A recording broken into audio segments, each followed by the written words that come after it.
ಅದೇ ರೀತಿ ನಾಟಕ ಪ್ರಿಯರಿಗೆ ಒಂದು ಖುಷಿ ವಿಚಾರ, ಗಂಡನಿಗೆ ತಕ್ಕ ಹೆಂಡತಿ. ಇವತ್ತು ಗಂಡನಿಗೆ ತಕ್ಕ ಹೆಂಡತಿ ಸಿಗೋದೇ ತುಂಬ ಕಷ್ಟ. ಆದರೆ ನಾಟಕದಲ್ಲಾದರೂ ಅದನ್ನು ನೋಡಿ ಖುಷಿ ಪಡೋಣ ಅಂತಕ್ಕಂಥದ್ದು ನಮ್ಮ ಒಂದು ಕೋರಿಕೆ. ಸೊ V1 ವಾಹಿನಿ ಇವತ್ತಿಂದ ಅತ್ಯಂತ ಹೆಮ್ಮೆಯಿಂದ ಹೇಳ್ತಾ ಇದ್ದೀನಿ. ಸೊ ಗಂಡನಿಗೆ ತಕ್ಕ ಹೆಂಡತಿ ಅಂತಕ್ಕಂಥ ನಾಟಕ ಪ್ರದರ್ಶನ ಇವತ್ತಿನಿಂದ ಪ್ರಾರಂಭ ಆಗ್ತಾಯಿದೆ. ಜೂನ್ 19 ಅಂದರೆ ಇವತ್ತಿನಿಂದ ಪ್ರಾರಂಭ ಆಗ್ತದೆ. ಸಾಯಂಕಾಲ 6:15ಕ್ಕೆ ಮಹೇಶ್ ಕಲ್ಲೋಳ್ ರಚಿಸಿರ್ತಕ್ಕಂಥ ಗಂಡನಿಗೆ ತಕ್ಕ ಹೆಂಡತಿ ಅಂತಕ್ಕಂಥ ನಾಟಕ ಪ್ರಾರಂಭ ಆಗ್ತಾಯಿದೆ. ಶ್ರೀ ಗುರು ಹೊಳೆ ಹುಚ್ಚೇಶ್ವರ ನಾಟ್ಯ ಸಂಘ ಮಾಲೀಕ ಪಾಪು ಕಲ್ಲೂರು ಇವರು ತಿಳಿಸಿದ್ದಾರೆ. ಬರೀ ಒಂದು ಕರೆ ಬರ್ತಿದೆ ಅವ್ರ ಜೊತೆ. ಇವತ್ತಿನಿಂದ ಪ್ರಾರಂಭ ಆಗ್ತದೆ. ಸಾಯಂಕಾಲ 6:15ಕ್ಕೆ ಶೋ ಪ್ರಾರಂಭ ಆಗುತ್ತೆ. ಸಾಕಷ್ಟು ಜನ ಇಲ್ಲಿ ಈ ಒಂದು ಪ್ರತಿದಿನ 2 ಶೋ ಇರುತ್ತೆ ಅನಿಸುತ್ತೆ. ಪ್ರತಿದಿನ ಮಧ್ಯಾಹ್ನ 3 ಗಂಟೆ ಹಾಗೂ ಸಂಜೆ 6:30ಕ್ಕೆ 2 ಪ್ರದರ್ಶನಗಳು ನಡೆಯುತ್ತೆ.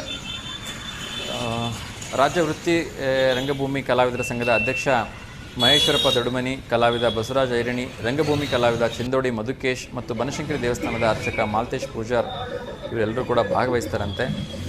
ಅದ್ರ ಜೊತೆಗೆ ಕಲಾವಿದರಾಗಿರ್ತಕ್ಕಂಥ ಕೊಟ್ರೇಶ್ ಕಂಚಿಕೇರಿ, ಮೇಘರಾಜ್, ಕನಕಲಕ್ಷ್ಮಿ, ರಿಯಾಜ್ ಕಲ್ಜ್ಗಿ ಇವರೆಲ್ಲರೂ ಕೂಡ ಈ ಒಂದು ನಾಟಕದಲ್ಲಿ ಪಾಲ್ಗೊಳ್ತಾರೆ ಅಂತೇಳಿ ಹೇಳಲಾಗಿದೆ. ಸೊ ಪತ್ರಿಕಾಗೋಷ್ಠಿಯನ್ನು ನಡೆಸಿರ್ತಕ್ಕಂಥದ್ದು, ಪತ್ರಿಕಾಗೋಷ್ಠಿಯಲ್ಲಿ ಬಸವಪ್ರಭು ಸ್ವಾಮೀಜಿಗಳು, ಶಾಸಕ ಸಮರ್ಥನವರು ಕಾರ್ಯಕ್ರಮ ಉದ್ಘಾಟಿಸ್ತಾರಂತೆ. ಅದೇ ರೀತಿ ದೃಢ ಅಧ್ಯಕ್ಷರಾಗಿರ್ತಕ್ಕಂಥ ದಿನೇಶ್ ಶೆಟ್ಟಿ ಅವರು ಕೂಡ ಕಾರ್ಯಕ್ರಮದಲ್ಲಿ ಭಾಗವಹಿಸ್ತಾರೆ. ಜವಳಿ ವರ್ತಕರಾಗಿರ್ತಕ್ಕಂಥ BC ಚಂದ್ರಶೇಖರ್ ಅವರು, ಕನ್ನಡ ಮತ್ತು ಸಂಸ್ಕೃತಿ ಇಲಾಖೆಯ ನಿರ್ದೇಶಕರಾಗಿರ್ತಕ್ಕಂಥ ಸಹಾಯಕ ನಿರ್ದೇಶಕರಾಗಿರ್ತಕ್ಕಂಥ ರವಿಚಂದ್ರ ಅವರು ಕೂಡ ಈ ಒಂದು ಕಾರ್ಯಕ್ರಮದಲ್ಲಿ ಉಪಸ್ಥಿತರಿರ್ತಾರೆ ಅಂತ ಹೇಳಲಾಗಿದೆ.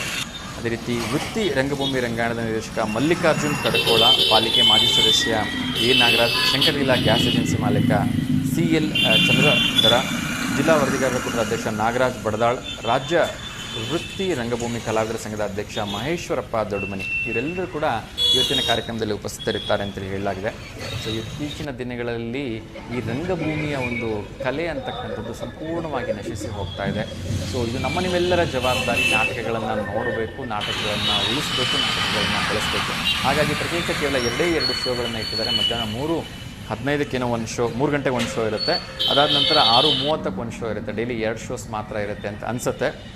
ಸೊ ದಯವಿಟ್ಟು ಹೋಗಿ ಈ ಥರ ಒಂದು ನಾಟಕಗಳನ್ನು ಉತ್ತೇಜನ ಮಾಡಿ, ನಾಟಕಗಳಿಗೆ ಎನ್ಕರೇಜ್ ಮಾಡಿ, ನಿಮ್ಮ ಒಂದು ಕುಟುಂಬದ ಜೊತೆ ಹೋಗ್ಬಿಟ್ಟು ಲೈವಲ್ಲಿ ನಡೀತಕ್ಕಂಥ ಈ 3 ಗಂಟೆಗಳ ನಾಟಕಗಳನ್ನು ನೋಡಿ ಎಂಜಾಯ್ ಮಾಡಿ ಅಂತ ನಾನು ಕೇಳ್ಕೊಳ್ತಾ ಇದ್ದೀನಿ.